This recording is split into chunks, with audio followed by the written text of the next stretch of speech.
Voici un petit tuto pour vous expliquer comment je redimensionne des images avec PowerPoint dans le but de diminuer le dimensionnement de l'image et également comment je compresse le poids de l'image, toujours avec PowerPoint.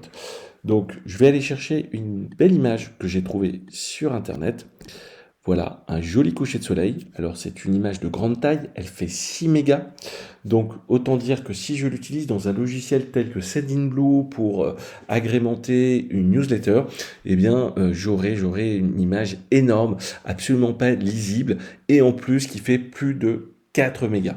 Donc là, j'importe l'image sur laquelle je veux travailler dans PowerPoint. Voilà, donc vous l'importez. Ensuite, vous allez chercher au niveau image le menu format d'image. Alors en fonction des versions PowerPoint, vous n'aurez pas forcément tout à fait la même chose. Donc il faut chercher format d'image. Et ce qui est important quand vous êtes bien dans le bandeau format d'image, c'est de faire apparaître le menu contextuel ici présent qui s'appelle format d'image également. Donc pour ce faire, quand il n'apparaît pas automatiquement, je double-clique sur l'image et là ce menu apparaît. Voilà. Donc une fois que vous êtes sur ce menu, vous avez 4 icônes ici. Donc il faudra prendre l'icône, non pas du petit pot de peinture ou du pentagone, mais la troisième icône ici, qui correspond à la taille et propriété. Et là, vous avez les paramétrages de hauteur, largeur, même rotation. Et vous allez pouvoir diminuer votre image, soit en appuyant sur les boutons de réglage au niveau de la hauteur ou de la largeur, ou en mettant une taille au niveau de l'échelle de hauteur ou de largeur. Voilà. En sachant que vous devez absolument conserver les options ci-dessous, suivantes cochées, conserver les proportions et proportionnelles à l'image d'origine. C'est très important, sinon vous allez déformer votre image.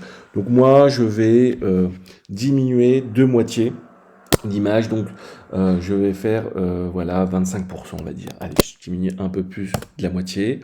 Et voilà, vous voyez, donc j'ai bien conservé mes proportions, mon image est diminuée de moitié. Vous voyez ici que j'ai des nouvelles mesures au niveau de la hauteur et de la largeur. Donc c'est parfait. Et donc là, cette image, eh bien, ce que je vais faire, c'est que je vais l'enregistrer.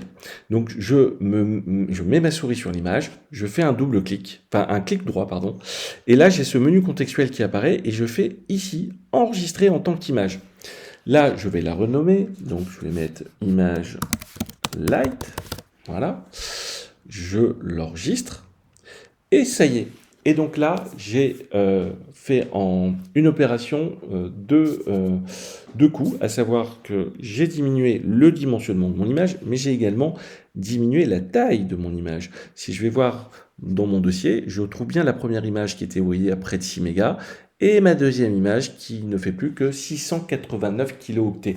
J'ai quasiment divisé par 10. Voilà.